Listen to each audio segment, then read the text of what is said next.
மனிதர்களில் பலர் அகம்பாவத்தை வாழ்வின் அங்கமாக்கிக் கொள்கின்றனர். வாழும் அணுக்ஷணத்தையும் அகம்பாவத்தை பெருக்குவதில் செலவிடுகின்றனர். ஆனால் அகம்பாவத்தின் உண்மை பொருள் யாது? இது பற்றி தாம் சிந்தித்ததுண்டா மகாராஜா துருபதரே?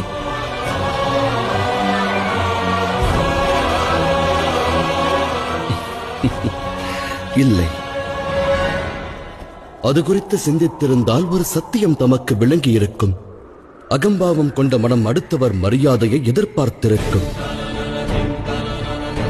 மற்றவர் அனைவரும் தனது புகழையை பாட வேண்டும் என்று அது ஆசை கொள்ளும். தன் சக்தி பற்றி சகலரும் பெருமிதம் பேச அது தினம் ஏங்கும். மற்றவர்கள் புகழ வேண்டும் என்று ஆசை கொள்ளும் அப்படிப்பட்டவர்கள் உண்மையில் நம்பிக்கையற்றவர்களாகவே விளங்குவார்கள்.